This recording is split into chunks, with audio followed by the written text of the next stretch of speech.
Hey everyone, this is the Student Ministry Conversations podcast with your host, Russell Martin and Brent Aiken. Yeah, we are glad you're joining us today, and we hope that you find this conversation helpful, insightful, and encouraging as you lead your students in ministry. We wanted to stop and remind you about our social media. You can find us on Instagram, Facebook, and Twitter at Talk Student Men. And then you can also find us on our website, www.studentministryconversations.org, where we have all of the episodes to our podcast, show notes, blog articles, a bunch of different resources for you in your ministry. And so, Russell, today is a little different. Would you like to explain what's happening in today's episode? Yeah, so today we're going to take a little bit of a break from our interviews, and we're going to go back and highlight some of our favorite episodes and moments so far. So we've been doing this for about 16 episodes. We started back at the beginning of May, and we've gone all through the summer. And we thought this would be a good chance to kind of finish out this season and to share some of our highlights and also maybe look forward to some of what's coming up. So I'll get this started with a flashback to our June 3rd episode where we talked about cultivating worship with Melissa Glaves. And so Melissa is a worship pastor for a multi-campus church, and she does worship and youth worship and also some organization and administration as well. So I asked her a question about what she looks for when she is building a youth worship team, what characteristics, what talents, and she had a really interesting answer. And so I'd love for you to listen to that here. I honestly think the most important thing that you can find for a student is one that's coachable. You can teach a kid to play bass if they're willing to learn. You can bring a kid along in their spiritual journey if they're willing to follow. I think coachability is number one. If you can find a kid that already knows how to play, that's awesome. Yes, Lord.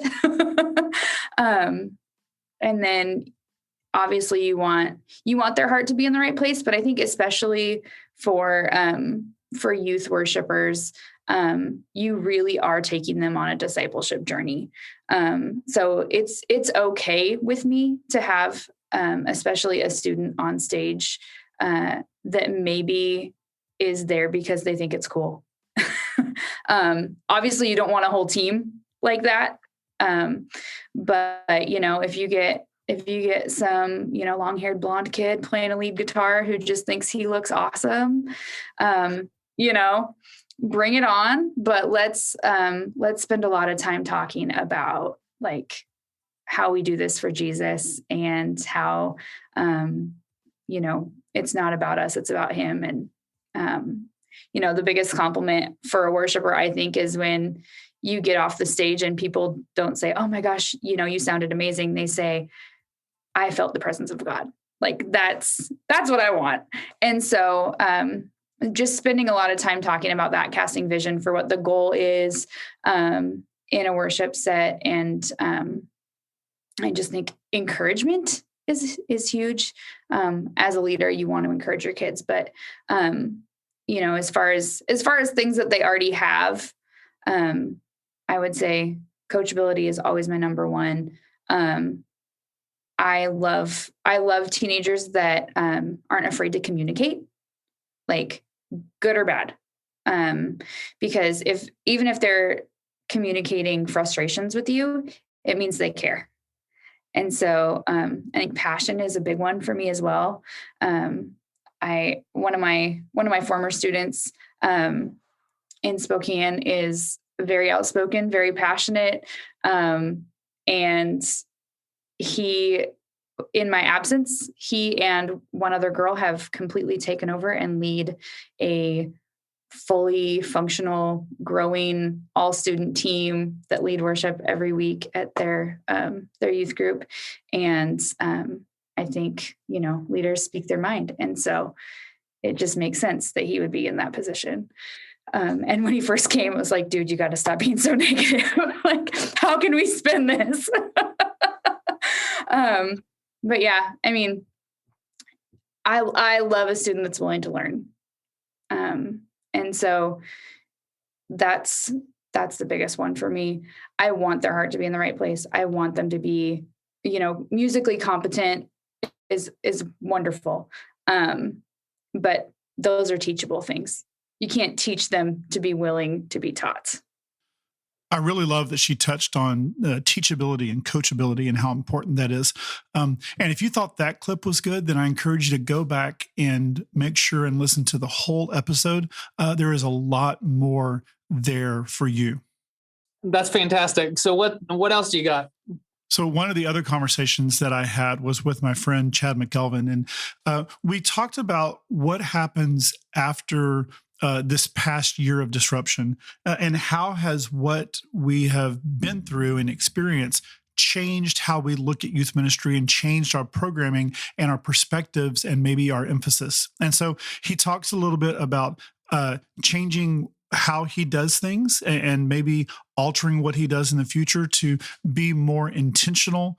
And this kind of came out from some lessons he learned while doing Zoom over the pandemic. So this clip is from June 17th, episode 8, What We've Learned from This Past Year. I think one of the things that I think it's really helped was we limited, because we don't want students on here on Zoom for 2 hours, right? So we limited what we were doing to a maximum of an hour.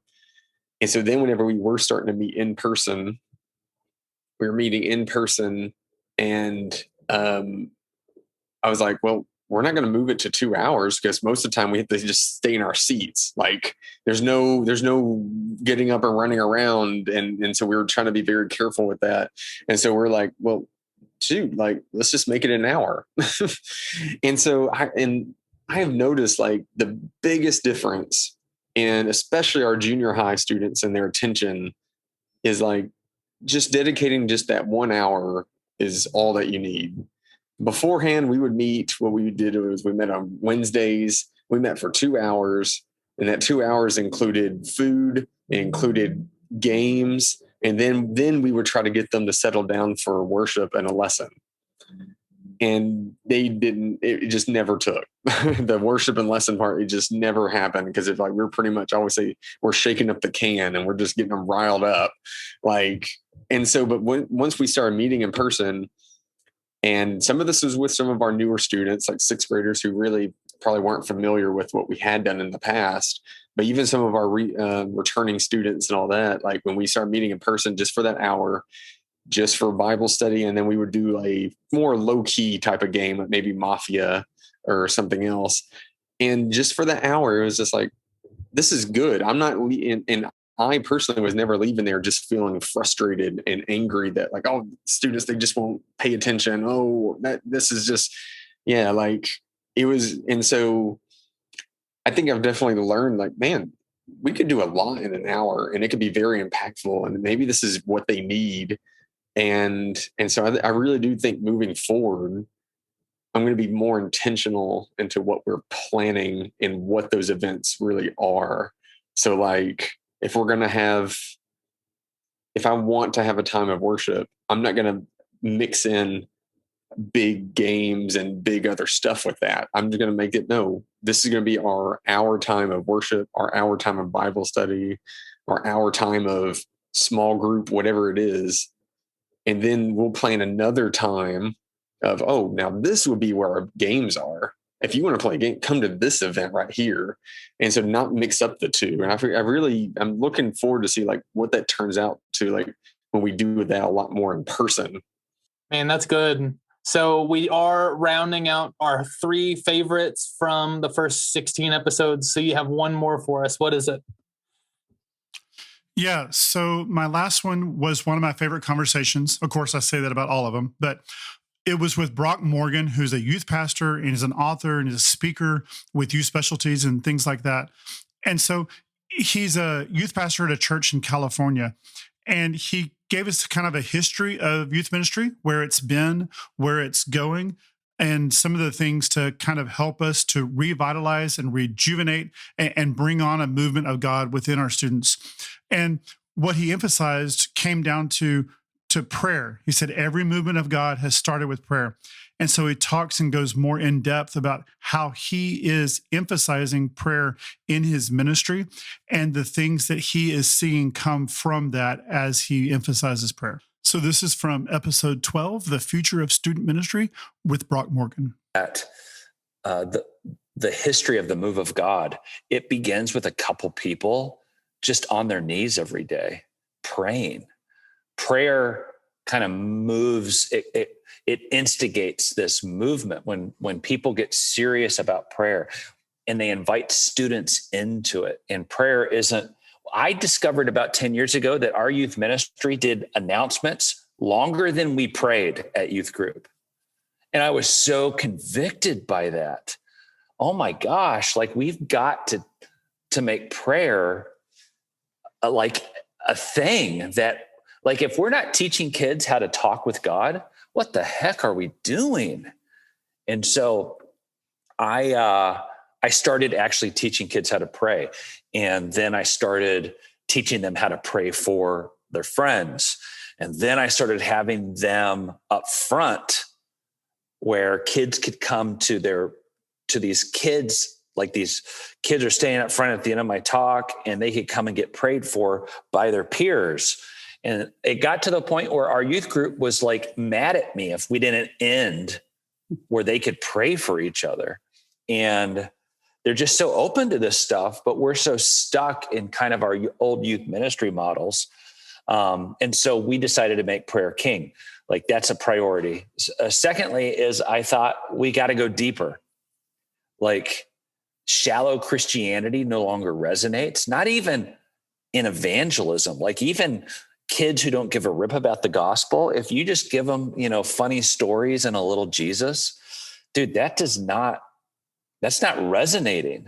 And so kids are longing for thoughtful, it's this deeper intellectual stuff. And so I give a little more meat in my messages. And then we also, because of the prayer stuff, we're wide open to the Holy Spirit. So it's bringing intellect and heart together. So we're praying, we're open to the Holy Spirit, and we're giving them meat. And I found that those things started to instigate something in the hearts and minds of our students. All three great episodes. And so those are Russell's three. And my three are definitely all favorites, like Russell said as well. But I think you'll notice a trend in my favorites. And the three interviews that I found to be my favorites are all administrative based. And so my first one is episode 5, which was published on May 27th. And that was with Stephen Gehring. Stephen Gehring is a friend of mine. We've been good friends for quite a while now. And Stephen sits down with me and he talks about pastoral care, and especially going through quarantine and COVID, and maybe potentially going through a whole nother round of quarantine or COVID protocols. Pastoral care is something that is very, very important and needs to be at the forefront of our mindset, because we are trying and we are stretching ourselves thin in new ways, trying to reach the students that need us. And so Stephen talks about the importance of finding that Sabbath time and how that Sabbath refill can't just revolve around what we do for our job. Sure. Yeah, I think the danger there is making that almost, how do I say this? It can become an idol if we feel like we're getting our significance from that time in front of the students. And again, I guess I want to break that down a little bit. Ministry is a good thing. Preaching the word is a good thing. Being in front of students, one of our jobs is to hopefully be a model. As Paul said, I'm imitating Christ. You imitate me as I imitate Christ. That's one of our jobs is to model a relationship with Christ. So it's not a bad thing doing that. It can become a bad thing when we feel like my worth or significance as a person is based on how well I did on stage, how well I did in presenting this. and that's dangerous. And I know I myself have struggled with that. I'm a people person. I like people to like me. And so, one of the shadow sides of my personality is that I can base my significance on how well I did, or I performed, or like if our youth group is growing, or if these students showed up, or if these students didn't show up. And so I think that partly, we do want to get rejuvenation from preaching the word. Because we feel like, man, I'm doing the thing that God called me to do, and it feels good, and that's a good thing. But making sure that that is not where I'm getting my primary source of significance. And I think that's a difficult thing as pastors. And Brent, I mean, you tell me if this is something you struggle with, or if this is just a me thing. For me, I feel sometimes like, because we're in the Word, we're preparing for messages, we're preparing Bible studies, we're putting together all this stuff. And so we're spending time in the Word. And so sometimes when I'm at home by myself, I have this feeling or this thought that comes into my head of, I don't really need the Word's not what's going to fill me up, because I've already been that. I've already done that. I already did that in my, quote unquote job. And man, that's a slippery slope. And I'm saying that from a place of a struggle that I have had, and that I currently, it's those temptations in our minds, that I think the enemy plants those little seeds that, hey, you've already checked this off. What you really need to rejuvenate is to do one of these other things over here. Um, and again, those things, they're not inherently bad. And I think that's part of rest and relaxation. I think we need hobbies. We need things that we can go to and just like, just turn off my brain and be there. Those are not bad things, but those things are not going to satisfy like Jesus does. Those things are not going to fill us up, rejuvenate us, give us the things that we need to be the best, spouse, the best parent, the best youth or children's minister that we can be. We have got to be in the presence of God, in His Word and prayer and worship. We have to have those times where we are prioritizing filling up ourselves. And I know, I think of ministry in different seasons. Our life is made up of different seasons, and I think of seasons in my life when I'm doing the work, I'm preaching the word, I'm being faithful with my students. But in my personal life, I'm failing in that area. And I look back on those seasons, and even just recently, coming out of one of those seasons, my wife, they had a conference here, the IF conference, and she went to that, and it was just fired up, and came back and like, man, we need to start worshiping together again. We need to get our family into worship. And just one of those things of, the Lord just kind of convicting, hey, we need to prioritize this again. We need to, for us to be filled up, and for our kids to model, what it looks like to be in God's presence. And so I hope that as you're hearing this, you're hearing it not as like, the guilt or the regret that leads to death, like condemnation, but I hope you're hearing it as like man, God's heart for us is to be with Him, is to do the ministry together. He wants to partner with us. He doesn't leave us on our own to flail around and figure it out and is all disappointed when we fail. I mean, He's with us. His Spirit is inside of us. And so just really having that spiritual rejuvenation time is so important. Man, that makes me want to go back and listen to that again, and maybe a couple of times, and take some notes and think about it. So Brent, that was your first one. So what is the next episode that you want to share with us? Yeah. So my next favorite episode was with Luke Gajeri, and Luke is a fellow youth pastor in town with me in Abilene. And he works at a church right down the street. And he brought up a really interesting topic that I think we could all benefit from as far as being youth pastors and serving in churches. And that topic is getting on board with your pastor's vision. And so with this conversation, this audio clip that we're about to listen to specifically references a time to where he was at a conference and he was challenged, and how that one challenge completely revolutionized his focus and his shift in ministry in the way he did ministry, all to support the vision that his pastor already had in place when he came on staff at the church he is with currently. So here's that clip.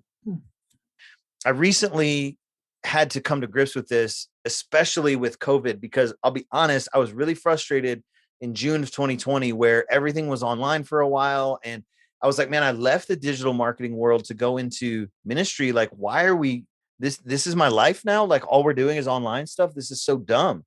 And I got really frustrated. And there was, I was, as we pivoted out of that summer, we were opening back up the youth ministry and starting to do in-person events again.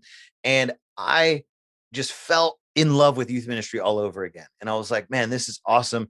I was about to hit the 3-year mark at our church. And I was like, still just, man, God was doing some awesome stuff in our young people. We were seeing kids that hadn't been in church in years come back to church, that hadn't known Christ since they were little. They became back in a relationship with Jesus. We were seeing some crazy stuff happen. And it just made my heart swell to go, man, screw all this other stuff. Like, I love youth ministry. I went to a youth ministry conference in October in the DFW area. And there was, I had some team members with me and we split up into these breakout sessions, and I got the breakout session I didn't really want. But when I go to a conference, we split up and we kind of compare notes. And so it's like, you're going to go to this session, you're going to go to this session, you're going to go to that session. And then we're going to meet at lunch and kind of debrief each other so we all can learn a little bit of everything. And so I got stuck with the session that nobody else wanted, and I was kind of discouraged about it. I got in there, and the guy, the night before, the session was about saying yes to God. And I was like, tears, crying. The worship was so good. And I'm like, yes, God, like I say yes to the call of youth ministry all over again. Like, I will stay in this thing for life. And I wrote a note on my phone that night after the conference, after that night session, and about like basically a meeting I wanted to have with my pastor, like quitting everything else I did at the church and just focusing on youth ministry. And I said, I don't want to be in anything else. I don't want to touch the online stuff anymore. We need to outsource that or figure something out. I don't want to do anything else except youth ministry. Like, that's what you hired me for. I'm going to go back to this. All these other things I've got thrown on my plate, I want to get rid of it, and I'm done. And I wrote it all down in this note on my phone. That was the Monday night. Then the Tuesday we got up and we had the breakout sessions. I went to this breakout session and I'm like stewing. I'm like, youth ministry. Yes. Like, forget everything else. And this guy that's speaking at this breakout session, I don't even remember the main thrust of his talk, but he says something. He talks about the tension of serving your pastor well and wanting to build a great youth ministry. And he says, what if you're at your church, not just to create the best youth ministry you can, but to serve your pastor's vision in whatever capacity you're asked? Man, and to think that's just one great short clip from that episode. And there's so much more there, and I encourage you to go back and listen. So Brent, you have one more episode to share. What do you have for us? Yeah, and so my last one was episode 11 with Kurt Libby. And that was published in early July on July 8th. And Kurt Libby, a lot of people do know him from being the founder of MinHub, which is a administration tool for youth pastors, where you can do curriculum, you can do attendance, you can do group messaging, and all kinds of crazy cool things. And I'd highly encourage you to go check out MinHub app, where you can download it for yourself and for your ministry. But Kurt sat down with me and he talked about infrastructure in youth ministry. And so the conversation where we're kind of jumping into this audio clip is we were talking about how a lot more goes into planning for ministry than what meets the eye. And you have to be on top of the trends. You have to be on top of the current families in your church. You have to be aware of the current group sizes, the group growth, the group decline. And there's so many different elements of a group that you have to be aware of in order to successfully and adequately plan for the group that you have. And so that all goes with preparation. And I think Kurt addresses that very, very well. And so here is that clip. So this, that's the idea of being a pastor, though, is this cultivation and being able to have your finger on the pulse of it. Because so you, for instance, and everybody can do this in their ministry, but as you start paying attention and you're really aware of, as weird as it is, the weather systems, the soil, are we in a drought? Are we what are the other things that there's all this stuff that's going into the whole system, the climate of what could produce a crop. So when you look at these sixth graders, and you may have had these great student leaders before, you could have these sixth graders that are coming in that are absolutely amazing. And you're like, dude, this is going to be one of the best classes. I cannot wait for them to be seniors, but moving them through, there also might come in and you might be like, there's 2 or 3 kids that they already get it. And the rest of them are so squirrely and they don't understand what it actually means to follow Jesus. They know the Bible stories. I can tell they're not really surrendered. They're not leaders yet. So you could be like, I'm going to put in I'm going to plan for 4 groups by the end of this year in 6th grade, because these kids are so prepared to go reach their school that I think they're not only do we need 2, we need to split again at Christmas or by next spring. Or you're like, we're not going to double this group till they're 7th or 8th graders, but we're going to go deep this year. And because of where they're at. So I'm typically with high school, but I'm going to go sit with them for the next year because I want to cultivate them, because there's this opportunity. So it's all this feeling out. And then you're training people to go, maybe these volunteers will go handle the high school while you're investing. It's just seeing what is available to you and where you could be uniquely used and where you can train other people to let them loose in ministry. And it's never the same. And I think that's the best part about infrastructure, is that it's not like infrastructure of roads, or I guess it is like infrastructure of roads. You build these roads and then sometimes there's no more traffic on it. And you actually need to build these interchanges over here and other highways. It's that's the way that it was growing, but now it's not. And so we need to move and do this other thing. And I think that's having that nimbleness, but understanding roads don't build themselves. You've got to pay attention, and you can't just always drive on the roads that you've always driven on. You've got to go back and every year be looking at what you've got, what God's giving you, and how you could best use your time and set up systems and structures to actually move kids to following Jesus and then reaching their friends, and what sort of phase they're in and what sort of phase the ministry then is going to be in. I mean, that is a lot to think about and such great insights. Thank you for sharing those. And I encourage everyone, go back and check out those full episodes where those clips come from, and all that is in the show notes so you can find those. Thank you so much for joining us today for this summer recap. We hope you enjoyed it, and we hope that you have found some tools and some insights that you can use as you continue to pour into the lives of your students. Yeah, and if you've enjoyed this episode or any of our previous 16, now 17 episodes, and found any of them helpful, we ask that you would leave a comment and a rating on whatever platform you use. We have discovered one thing through this whole podcasting process, is that Spotify will not let you leave reviews or leave ratings on your phone. So you have to do it on a actual desktop browser. Or on the Spotify app in a player that you can download for your computer. But if you listen to us on any of the different outlets that we do our podcast through, we'd love and appreciate you leaving a comment, leaving a review, as it helps us move up the leaderboards and move up the ranks. And so we get more people in and listening to this podcast.